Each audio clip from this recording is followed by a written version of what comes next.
Ya, Assalamualaikum warahmatullahi wabarakatuh. Kita dari kelompok 7 akan mendiskusikan lingkungan pengendapan stratigrafi cekungan dari Deep Marine Carbonates dari kelompok 7. Ada saya Muhammad Noval, teman saya Feli Almeida, Yohanes Tampe, dan Safira Zulmi.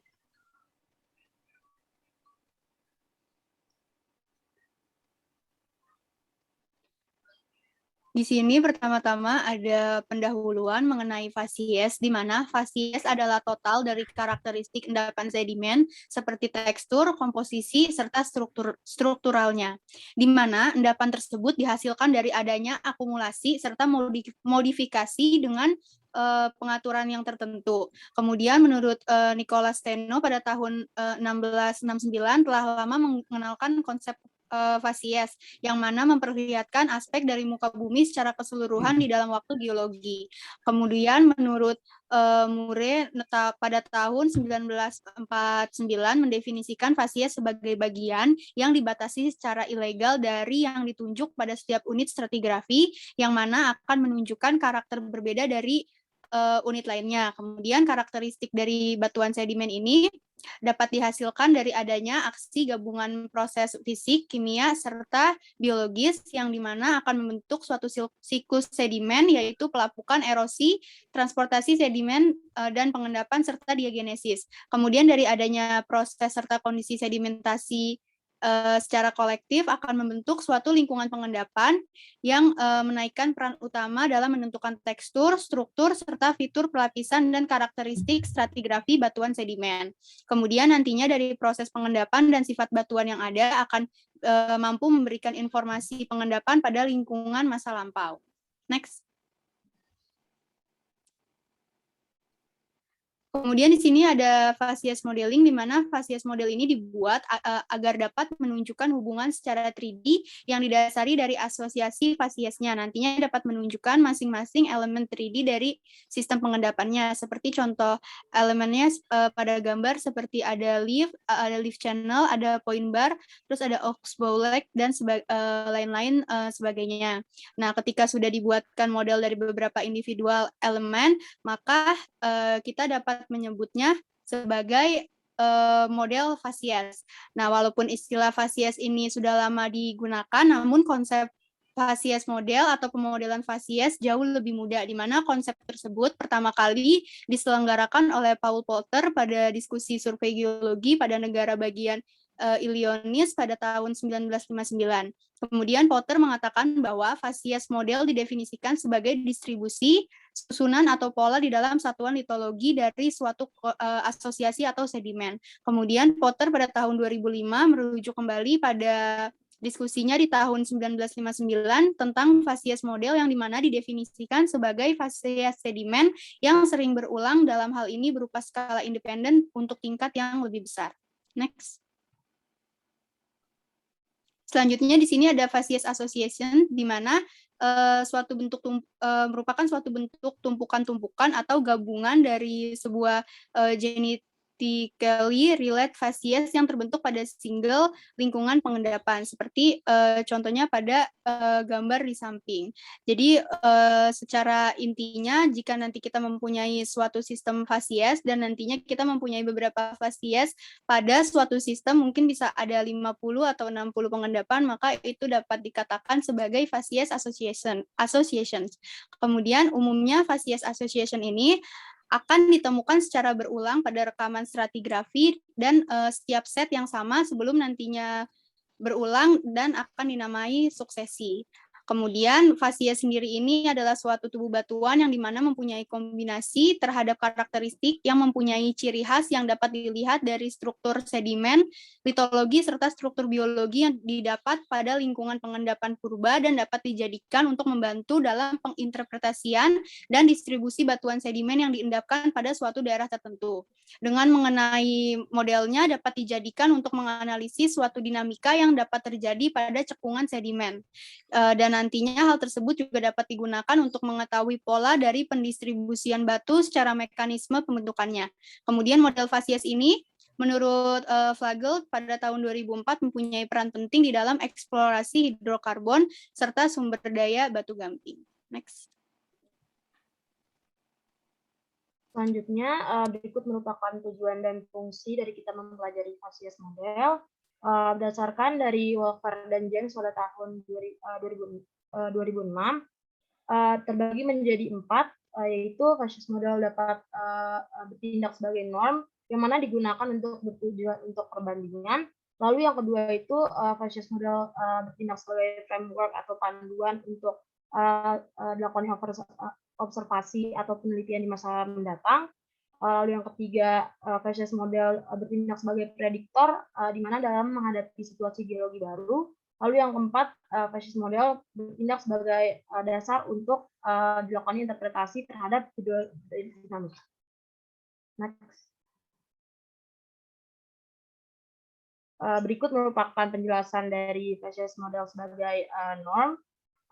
Di sini dalam penjelasannya dapat melalui kedua contoh yang telah saya tampilkan, yaitu yang pertama, berikut merupakan gambar dari finding upward meandering fluvial succession dari Walker pada tahun 1979, dari data yang diterbitkan oleh Allen tahun 1970.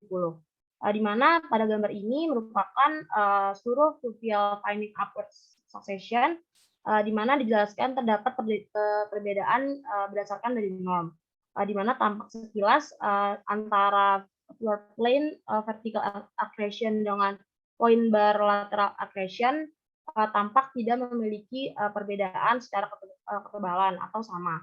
Tetapi apabila dibandingkan dengan norm tampak jelas bahwa antara floodplain vertical accretion dan point bar lateral accretion ini memiliki ketebalan yang berbeda, di mana untuk point bar succession ini memiliki ketebalan 2 kali lebih tebal dibandingkan dari floodplain vertical accretion, berdasarkan dari Posamentier dan Walker pada tahun 2006.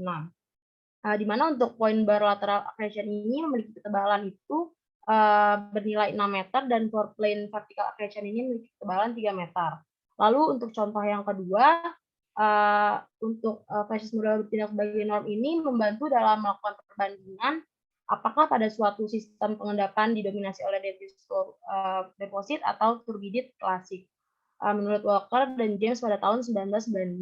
Dari penjelasan kedua contoh ini dapat disimpulkan bahwa Facies model berfungsi sebagai norm ini bertujuan untuk membantu dalam melakukan perbandingan, di mana norm ini dapat bertindak sebagai pembanding ketika terjadi perbedaan antara suksesi atau fitur baru pada geologi di masa mendatang dengan Facies modelnya, berdasarkan dari Walker dan James pada tahun 1992. Lanjut.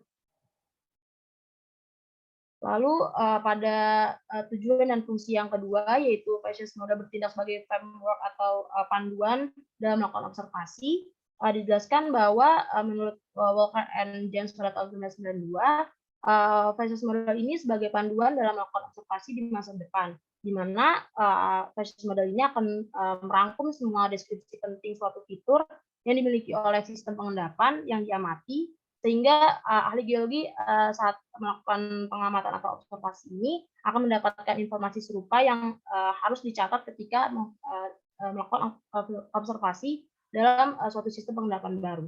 Lalu untuk tujuan dan fungsi yang ketiga, yaitu Facies model bertindak sebagai prediktor, dijelaskan berdasarkan dari Walker dan James pada tahun 1992. Dalam pengaplikasiannya ini, Facies model berperan sebagai prediktor, di mana prediktor ini akan menunjukkan kondisi bawah permukaan maupun permukaan, di mana didasari oleh dua faktor, yaitu dua parameter, yaitu berdasarkan dari limit data yang didapatkan, dan yang kedua berdasarkan dari panduan atau framework dari Facies model tersebut, di mana untuk panduan ini untuk menghemat bertujuan untuk menghemat perkiraan eksplorasi yang tidak perlu menghemat waktu maupun biaya. Contohnya itu dalam eksplorasi hidrokarbon. Lalu untuk tujuan dan fungsi yang keempat, yaitu sebagai dasar untuk melakukan interpretasi hidrodinamik. Di mana untuk penjelasannya, berdasarkan dari Walker dan James pada tahun 1992, Facies model ini bertindak sebagai dasar untuk melakukan interpretasi, di mana sebelum adanya Bowman sequence untuk membantu dalam mendefinisikan turbidite, Setiap lapisan turbidit ini bertindak sebagai dasar dalam interpretasi hidrodinamiknya sendiri. Lalu berdasarkan dari Posamentir dan Walker pada tahun 2006, penggunaan interpretasi ini mungkin lebih efektif pada sistem pengendapan yang lebih berskala kecil, contohnya pada Bowman sequence untuk turbidit, dan kurang efektif pada sistem skala besar, contohnya pada sistem pengendapan pada delta. Lanjut. Nah, selanjutnya tahap-tahap yang dilakukan untuk membangun model Fasies atau Fasies model. Nah, ini kita bisa membuat model Fasies itu berdasarkan asosiasi Fasies yang tadi udah dijelaskan untuk menunjukkan hubungan 3 dimensi dari masing-masing arsitektural elemen untuk sebuah sistem pengendapan, di mana yang kita bahas di sini adalah endapan turbinate atau deep water carbonate. Model subsurface juga kita bisa buat nih, tapi dia itu nggak lebih bagus sebenarnya dibanding singkapan aslinya. Nah, ini kalau misalkan menurut Posamentir dan Walker 2006, tahapan untuk membuat Fasies model itu ada 4. Nah, yang pertama kita harus mengetahui dan mendefinisikan sebuah Fasies, kedua mencocokkan elemen ke dalam 3D framework-nya, lalu ketika kita udah nyocokin elemen Fasiesnya ke dalam 3D framework, kita bisa melakukan interpretasi. Interpretasi itu nanti basisnya data, bentuknya biasanya sih data seismik atau potongan penampang dari daerah yang akan dilakukan penelitian. Yang keempat nanti kita akan menghubungkan interpretasi dengan model-model yang ada. Nah, ini saya ambil diagramnya dari materi perkuliahan stratigrafi cekungan minggu 2. Nah, pertama-tama tadi kita mendeskripsikan dulu nih litological karakteristiknya. Batuannya apa aja kita deskripsi. Nanti baru kita bisa kelompokkan litologi-litologi tersebut ke dalam sebuah Fasies. Nah, nanti Fasies yang udah kita bentuk, dia itu kita bisa asosiasikan kan. Bisa kita buat asosiasi Fasies atau nama lainnya Fasies sequence. Nah, ini tuh ketiga langkah ini dia itu masuk ke dalam langkah yang nomor 1. Ini dia mengetahui dan mendefinisikan sebuah Fasies kan. Terus habis itu kalau udah kan tadi yang langkah kedua kita cocokkan elemen tersebut ke dalam 3D framework kan. Nah, ini di sini kita bikin arsitekturnya itu bagaimana kita bikin model untuk 3D-nya stratigraphic succession. Nah, di akhir itu kita bisa menentukan pengisi dari sebuah cekungan atau basin itu dia apa aja, apakah dia itu silicic-clastic atau non-silicic-clastic. Nah, di sini kita bahas pengisi basinnya itu turbidit sama karbonat di laut dalam. Nah, ini tadi litological karakteristik itu kita mainnya nanti di observasi, pengukuran, dan deskripsi. Fasies itu lebih ke kita interpretasi bagaimana proses pengendapan fasiesnya. Kalau asosiasi fasies kita interpretasi bagaimana lingkungan pengendapannya, dan yang terakhir arsitektur dari stratigrafinya itu dia lebih ke kita nanti interpretasi secara besar bagaimana climate dan tektonik yang berubah. Habis itu kita bisa lanjut nanti ke interpretasinya, kita bisa observasi dan mengukur nih proses transport dari sedimen dan deposisinya di mana, seberapa banyak. Nanti ada contoh di model 3D-nya, ini yang di bawah. Terus habis itu kita bisa juga mengkombinasikan prosesnya, mengenali dia depositional environment-nya di mana. Nah, nanti kita bakal ngomongnya di laut dalam. Nah, terus yang terakhir kita bisa menentukan distribusi geografinya gimana, kayak gitu. Nah, ini contoh dari model 3D untuk endapan turbidit. Nah, ini adalah cross section dari data seismik. Ini di mana, di canyonnya Mississippi. Nah, ini kita bisa lihat dari 3D model ini, kita bisa tentuin nih, ini kan kelihatan ya model lateralnya seismik. Kita bisa tentuin flow direction-nya, arahnya misalkan dari barat timur atau timur barat gitu, kita bisa nentuin. Terus kita bisa tentuin mass transport deposit. Jadi massa sedimen yang transport dia terdepositkannya di mana. Terus kita juga bisa ngukur nih slope-nya nih, kemiringan di sini. Ini data yang lain. Kan kalau misalkan turbidit itu nih misalkan ilustrasinya dia kan terbentuknya di laut dalam ya. Nah, nanti kita bisa lihat nih kemiringan dari ininya berapa. Begitu ini. Terus habis itu ini juga kita bisa lihat nih dari cross sectionnya, flow directionnya itu ke arah mana dan seberapa cepat, mungkin bisa dihitung fungsinya juga kecepatan pengendapan terhadap input sedimennya gitu. Nah, ini ABCD ya. Ini kurang lebih sama sih model 3D-nya juga untuk endapan turbidit. Rata-rata sih untuk menentukan flow direction-nya kalau untuk endapan turbidit. Terus kalau di B ini dia itu katanya slope channel-nya ini berapa derajat nih kalau misalkan saya noted. Ini kan garis lurusnya ini berapa nih slope kemiringannya. Kita bisa cari sudutnya. Sudut alfa. Itu terus kalau di C ini kita bisa lihat nih di data seismik endapan mana yang menunjukkan amplitudo yang besar. Ini sebenarnya pendekatannya lebih ke metode seismiknya geofisika kayak gitu. Terus ini juga tadi ini data model yang lain. Ini kemiringan dan shelf-nya nih. Ini lantai samudranya tempat pengendapan dari turbiditnya atau karbonatnya. Kayak gitu. Nah, ini tadi ilustrasinya untuk pengendapan karbonat. Dia itu kan kita bisa tadi langkah-langkahnya kita tentuin fasies, terus asosiasi fasiesnya. Baru ntar kita bisa interpretasi sama cocokin ke modelnya.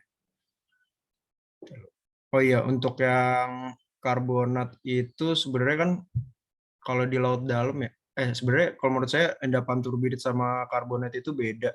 Karena kalau turbidit itu kan dia terbentuknya di laut dalam.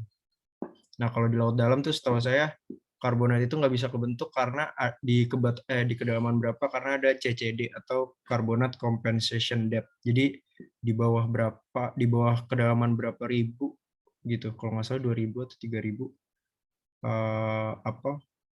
komposisi karbonat itu larut, jadi nggak bisa terbentuk. Mungkin bisa terbentuk, tapi komposisi karbonatnya kalau yang saya baca dari sumber itu paling banyak 10 atau 20%.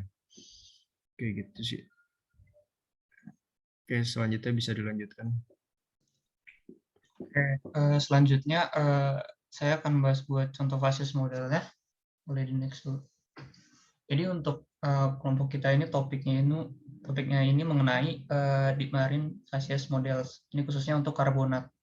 Jadi di sini bisa dilihat di gambarnya ini ada contoh dari lingkungan pengendapannya juga, karena facies modelnya cenderung dipengaruhi oleh lingkungan pengendapannya. Jadi deep marine carbonate facies model ini secara definisi ini mereka itu membutuhkan karbonat, sedimen karbonat yang mengendap di bawah lantai samudra untuk menghasilkan karbon yang nantinya bisa dilakukan untuk eksplorasi hidrokarbon. Nah, itu beberapa faktor yang mengontrol dari pengendapan deep marine adalah kedalaman air, angin, arus air, suhu, sifat kimia, dan juga aktivitas biologis dari makhluk hidup. Dalam pembentukannya ini, deep marine karbonat sangat membutuhkan adanya proses diagenesis dalam memodifikasi fases di lingkungan tersebut. Jadi umumnya fasies ini ditemukan selalu dipengaruhi oleh fluktuasi dari base level. Dalam pembentukan fases ini, fases deep marine karbonat memiliki keterkaitan dengan pengendapan siliklastik. Contohnya itu seperti tadi udah dijelaskan oleh turbidit atau debris flow. Jadi diketahui pada shallow water itu kan banyak sekali pelagic karbonat.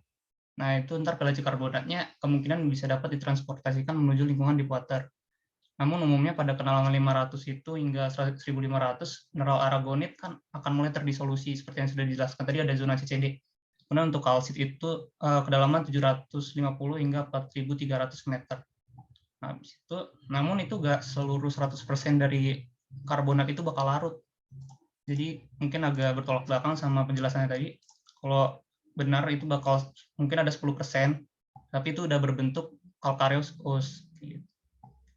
Bisa di next. Jadi untuk deep marine ini Ini ada gambarnya di samping, ada associated sediments-nya. Ini ada bentuk-bentuk dari struktur yang mungkin terbentuk yang ditemukan di bawah lantai samudra ya. Ini ada nodul-nodulusnya juga dipengaruhi oleh compaction, juga burrowing juga, dan chemical solution. Jadi umumnya facies ini ya memang selalu dipengaruhi oleh base level juga menggunakan. Di next. Ya, jadi beberapa ciri khas yang sering ditemukan pada deep sea carbonate facies ini adalah uneven nodular fabric, dan lapisannya umumnya saling menyambung ke area yang luas. Biasanya ditemukan struktur-struktur seperti nodul yang tadi sudah ditunjukkan pada gambar sebelumnya, dan juga oleh aktivitas organisme seperti burrowing yang juga tadi ditunjukkan oleh gambar sebelumnya. Jadi saat terjadi proses fluktuasi base level ini, tepatnya saat high stand, sedimen yang diinepkan dapat berupa campuran dari pelagic karbonat, limat, yang nantinya akan berseling dengan low stand karbonat atau sedimen siliciklastik. Umumnya itu sedimennya itu shale, yang dibawa dari aliran turbidit. Biasanya sedimen yang terendapkan di deep marine ini mengandung Calcareous nanoplankton, atau mungkin pecahan-pecahan teks dari nanoplanktonnya itu yang terpreservasi di butiran berukuran mat yang dapat berasal dari lingkungan shallow water. Di lingkungan deep water ini diasumsikan juga terdapat endapan pre-Jurassic limestone. Namun untuk endapan pre-Jurassic limestone ini sulit untuk diinterpretasi karena diketahui pada waktu tersebut itu fossil record atau nanoplanktonnya itu sulit sekali atau sedikit sekali ditemukan. Play next. Oke, jadi ini ada gambar-gambar contoh-contoh dari facies-facies yang terbentuk dari proses turbidit. Jadi dijelaskan sebelumnya bahwa turbidit juga dapat terjadi untuk mengendapkan karbonat. Seperti endapan-endapan karbonat, cuman tidak 100% dihasilkan oleh turbidit. Jadi, kalau berdasarkan Bowman sequence, biasanya endapan karbonat ini berada di paling bawah dengan ukuran dan sortasi yang paling buruk. Di bawahnya Bowman sequence itu, batuan yang umum ditemukan adalah pegstone dengan matriksnya kaya akan limat. Perlapisan yang ditemukan umumnya planar dan juga memiliki perselingan dengan calcareous marks. Jadi, saya akan menjelaskan pada gambar-gambar ini adalah facies-fasiesnya yang biasa ditemukan, yaitu ada classical turbidit. Nah, classical turbidit ini di gambar kiri ini umumnya dicirikan dengan adanya suksesi yang tebal antara sandstone dan juga mudstone, dan merupakan produk utama dari arus turbidit. Ditandai dengan bentuk sandstone yang memiliki dasar yang datar dan hanya sedikit mengalami erosi. Struktur pengendapan yang ditemukan biasanya adalah score marks dan juga tool marks. Classical turbidit sangat mencirikan Bowman sequence. Kemudian di kanan ini ada struktur sandstone, itu dicirikan dengan adanya perlapisan yang lebih tebal dibandingkan dengan yang classical turbidit ini, tapi dia tidak punya strukturnya seperti namanya struktural sandstone misalkan ada, itu juga hanya sedikit dan umumnya dia grade fading juga. Kemudian di next. Kemudian untuk facies selanjutnya ada pebbly sandstone, ini umumnya dicirikan dengan adanya persebaran ukuran yang cukup luas dibanding facies lainnya. Ini yang gambar di sebelah kanan. Kemudian pebbly sandstone ini bukan merupakan bagian dari Bowman sequence. Pebbly sandstone dapat ditemukan well imbricated jika ditemui adanya fitur blade shape. Kemudian ini sebelah kirinya ada konglomerat. Ini bukan sesuatu yang umum ditemukan sebenarnya dalam pengendapan karbonat ini, cuman kadang-kadang dia juga ditemukan juga, dan juga bisa jadi indikasi dari dari flow itu, arah flow. Oke, di next. Ini referensinya.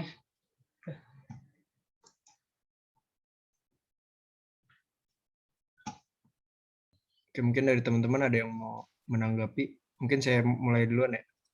Saya sebenarnya tadi agak kurang setuju nih di bagian ilustrasi yang tadi Yohanes sampaikan, kan katanya karbonat itu bisa ada di endapan turbidit, tapi dia di bawahnya lapisan Bowman sequence ya. Nah, dia sortasinya paling buruk. Nah, misalkan kalau kita lihat dari facies yang ini nih, misalkan ini di atas yang ini dia Bowman sequence kan. Nah, kalau misalkan lihat di sini, kayaknya ilustrasi saya ini, menurut saya ini bukan batu gamping deh, bukan karbonat, tapi lebih ke breksi kayaknya ini. Gitu, jadi mungkin bisa dicari nggak ya? Susah ya cari ini ilustrasi yang ideal gitu, yang bawahnya beneran karbonat. Oh ya, sebenarnya untuk yang turbidit ini bukan dari endapan ini ya, endapan marine karbonat sini dari turbidit biasa. Cuman untuk ilustrasinya mungkin kayak jarang banget ditemuin karena kan tadi udah dijelasin juga ya, sebenarnya karbonat yang ada di bawah dasar samudra tuh kira-kira cuma 10% dan itu juga nggak pasti gitu loh. Kayak Betul, bisa betul. ada, bisa nggak ada gitu. Jadi kayak, tapi misalkan ada, dia tuh terendapkannya di bawah ini, di dasar paling bawah dari Bowman sequence Paling biasanya. bawah. Iya, dia terbawa di alluvial fence biasanya, atau enggak di sisi-sisi alluvial fence biasanya kalau dari sumber yang saya baca sih, dia di sisi alluvial fence-nya terendapkan dari si karbonat itu gitu. Aluvial atau submarin ya? Oh ya, submarin gitu ya. Submarin tadi. Kalau aluvial kan yang di itu yang di gunungan, yang di bawah-bawah. Sorry. Kalau submarine fan yang di sini nih. Iya, mungkin bener sih. Iya. Bisa jadi dia Submarine fence. terendapkannya di sekitar submarine fan. Sama ini sih Iya. kayaknya kalau yang saya baca juga endapan turbidit itu dia kan di bawah laut ya, terus energi rendah. Nah, karena itu dia setahu saya ukuran butirnya juga arahnya itu lebih ke claystone kayaknya. Kalau yang gede-gede gini nih, ini kelompok ke gravel kayaknya Jarang nggak tahu ya. sih, menurut saya iya jarang kalau menurut saya nih. Jadi ilustrasinya mungkin nanti kita bisa cari jangan yang konglomerat gitu, atau enggak kita cari yang lebih fine grain gitu. Kalau ini lebih kayak apa ya, endapan sungai sih ini sebenarnya nih, Iya. tebel-tebel gini, energi tinggi, konglomerat breksi gitu. Mungkin dari teman-teman yang lain ada yang mau nyampein ini nggak, pendapat kurang setuju? Udah Eli sih, mungkin ya. cukup. Oh, ini ada. Tapi buat novel yang tadi, kan itu model endapannya kan turbidit ya. Nah, terus kalau misalkan kayak untuk karbonat tuh kayak buat di marine karbonat tuh kayak gimana ya kira-kira? Nah, ini juga saya sebenarnya nyari sumber-sumber ini model 3D-nya buat deep marine karbonat tuh agak susah ya. Ini adanya deep water yang turbidit, yang slope kan. Terus yang flow direction gitu-gitu. Mungkin kalau misalkan kita bisa buat model 3D-nya, itu kita nanti ngomongin, nunjukin pada kedalaman berapa gitu deep water karbonat itu terbentuk. Karena nanti kita kan juga pasti bakal ngomongin, misalkan kita punya data seismik kayak gini nih, ntar kita bisa tarik garis gitu, tarik garis imajiner di mana CCD-nya kapan komponen karbonatnya itu bakal larut kayak gitu. Terus gitu sih, mungkin dari data seismik juga bisa nanti dicampur ini mungkin ya, data awal bisa kita tentuin batu gampingnya. Kalau misalkan menurut klasifikasi Fox tuh dia masuk yang mana, apakah dia packstone, grindstone, mudstone, yang kayak gitu-gitu gitu sih. Jadi nggak tahu sih saya, kalau misalkan fasies itu perlu nggak kita klasifikasiin gamping menurut klasifikasi Fox. Tapi kalau misalkan kita ngomongnya gamping aja ya nggak apa-apa. Berarti model ini sebenarnya saya masukinnya di sini model yang ada sumbernya, model untuk endapan turbidit doang gitu. Jadi rata-rata ngomongin flow direction-nya aja gitu. Atau enggak saya boleh terima komentar kasih. kali ya, Boleh yang di slide awal coba. Gimana tuh? Slide 6 coba, slide 6. Nah iya, kalau ini kan dijelasin ya finding upward meandering fluvial succession ya.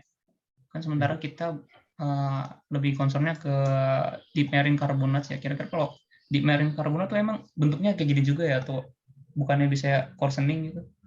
Polanya ya, pola upward ya. Iya, kalau untuk yang ini contohnya gue nampilinnya buat lebih ke ngejelasin tentang fasis model ini bertindak sebagai normnya aja. Buat contoh untuk yang untuk sesuai sama topik kita, gue belum nemu untuk ilustrasinya kayak apa.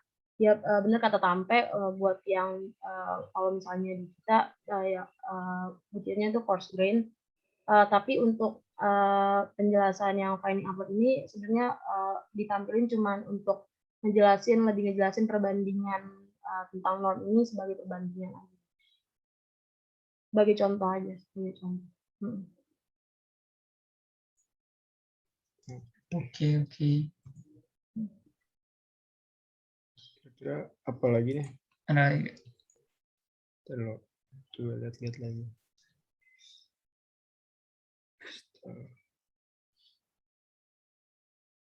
Udah sih paling ya.